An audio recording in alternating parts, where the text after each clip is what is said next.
એ બૈરાવે એવું કીધું કે તમે જે દાદાને માનતા લીધી છે એ દાદા અમારી આંખોમાં દેખાય છે, હવે તમે એ દાદાને કાંક સમરો.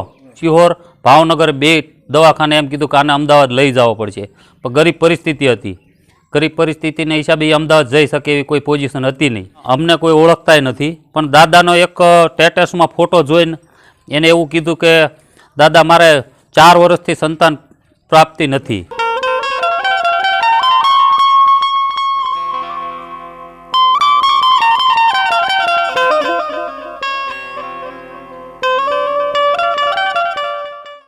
નમસ્કાર મિત્રો, બાપા સીતારામ. હું છું ધવલ અને સ્વાગત છે તમારું મારી YouTube channel Dhaval Agravat blogs પર. મિત્રો, આજના વિડીયોમાં આપણે દર્શન કરવાના છે સર ગામે બિરાજમાન સુરાપુરા હઠીસિંહજી દાદાના, જેમના માત્ર ફોટાના દર્શન કરવાથી ભક્તોની દરેક મનોકામના પૂર્ણ થાય છે. તો મિત્રો, આ વિડીયો પૂરો જોજો. આ વિડીયોમાં આપણે દાદાનો ઇતિહાસ જાણવાનો છે, દાદાના અદ્ભુત પરચા વિશે જાણવાનું છે. મિત્રો, મારો આ વિડીયો તમને ગમે તો વિડીયોને લાઈક કરી દેજો, તમારા અન્ય મિત્રો સાથે શેર કરી દેજો. અને જો મિત્રો હજી સુધી તમે મારી YouTube channel Dhaval Agravat બ્લોગ્સને subscribe ન કરી હોય તો ચેનલને સબસ્ક્રાઇબ પણ કરી લેજો, જેથી મારા નવા આવનારા વિડીયોનું નોટિફિકેશન તમને સૌથી પહેલા મળે. તો ચાલો હવે આપણે દાદાના દર્શન કરી લઈએ.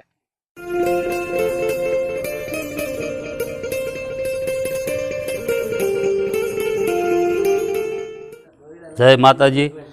સર ગામ દાદાનું સાનિધ્ય. સર ગામમાં એક બેઠક રાખવામાં આવેલી. એ બેઠકમાં દાદા એક અમારા દીકરાના ખોળી આવીને એવું કીધેલું કે કાટોડિયા ગામમાં જે દાદા બેઠા હતા ત્યાંથી તમે નાળિયેર લઈને હાલ્યા જાજો ડંભાળિયા લગી.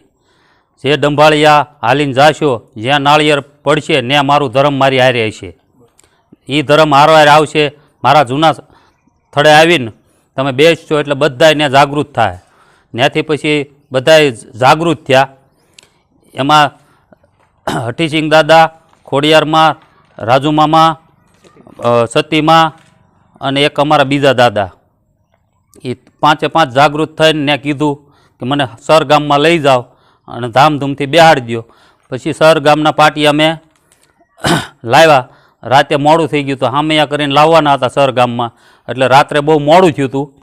મોડું થયું એટલે સવારના 9 વાગ્યા અમે મુહૂર્ત હતું, સવારના 9 વાગ્યાનું.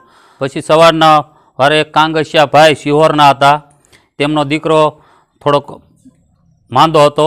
એને મનોમન એવી માનતા લીધી કે દાદા જો ખરેખર તું હર ગામમાં બેહવા જતા હોય તો મારું એક આ કામ પૂર્ણ કરી દેજો. એને શિહોર ભાવનગર બે દવાખાને એમ કીધું કે આને અમદાવાદ લઈ જવો પડશે, પણ ગરીબ પરિસ્થિતિ હતી. ગરીબ પરિસ્થિતિના હિસાબે એ અમદાવાદ જઈ શકે એવી કોઈ પોઝિશન હતી નહીં, એટલે એને મનોમન માનતા લીધી. એના અહીંયા દાદાને લાવ્યા. એ વ્યક્તિ તો ત્યાંથી નીકળી ગયો હતો. પછી અહીંયા બેહાડ્યા. દાદાનો બીજો રવિવાર આવ્યો એટલે એ વ્યક્તિ અહીંયા એ છોકરાને લઈને હાલીને અહીંયા પગે લાગવા આવ્યા હતા. બીજો પરચો અમારા ગામના બૈરાઓ સોમનાથ જાત્રાએ ગયા હતા. એ જાત્રામાં 2 બસો ભેગી થયેલી. પછી સ્નાન કરવા ગયા તો ઠેલા બહાર મૂકેલા હતા. એ ઠેલાની માલપાથી 2 પાકીટ અમારા ગામના બૈરાના વીએ ગયા હતા. પછી બૈરાવે ત્યાં આવીને જોયું તો એ પાકીટ અંદર હતા નહીં.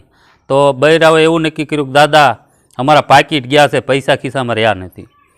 તો એ પાકીટ જે બૈરા બીજી બસના હતા એવડા લોકો લઈ ગયા હતા. એ પાકીટ પાછું દેવા આવ્યા, ખાલી અડધી જ કલાકની માલપા. પણ મનોમન અમારા ગામના બૈરાવે દાદાની એવી માનતા લઈ લીધી હતી. અને એ બૈરાવે એવું કીધું કે તમે જે દાદાને માનતા લીધી છે એ દાદા અમારી આંખોમાં દેખાય છે, હવે તમે એ દાદાને કાંક સમરો. પછી અમારા ગામના એ કીધું કે ભાઈ અમે જ્યારે જાઉં ત્યારે અમારી માનતા પૂર્ણ કરી દેવું, પણ અત્યારે તમે દાદા અમે આવીએ ત્યારે ત્યાં પગે લાગી જાઉં. દાદાને બીજા પરચાની વાત કરું તો ગઈકાલે હું અહીંયા બેઠો હતો. હું પોતે તે એક બેન આવ્યા હતા અહીંયા, દીકરીબા હતા.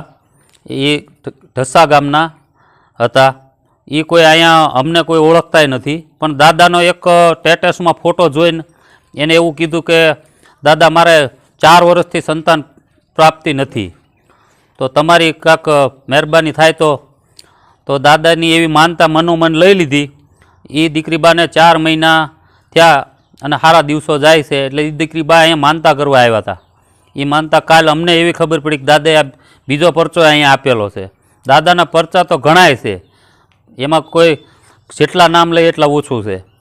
પણ એટલે જે યાદ છે અમે કહેતા જઈએ છીએ. ખોડિયારમાં જે કાંડે છે એનો દર પૂનમે અમે અહીંયા હવન રાખીએ છીએ. જેના દુઃખ હોય એ અહીંયા મનોમન આવીને માનતા લઈ જાય તો દર પૂનમે અમે આ હવન રાખીએ. તે દિવસે તમે આવો તો મનોમન માનતા લઈ લેજો, તમારા દુઃખ દૂર થઈ જાય. બીજું કે દર સૌદય છે, અમાની સૌદય છે, અમે સાફો શણગાર બધો ફેરવીએ છીએ દર અમાસે. તેદી પણ આવો તો તેદી પણ તમારી મનોમન માનતા લઈ લ્યો, તેદી પણ તમારા દુઃખ દૂર થઈ જશે. જય દાદા, જય હઠીસિંહજી દેવસિંહજી ગોહિલ. જય માતાજી. આ ખાંભી અમારા દાદાશ્રી હઠીસિંહજી દેવસિંહ ગોહિલની છે, જેમાં સાથે રાજુમામા પણ બિરાજમાન છે.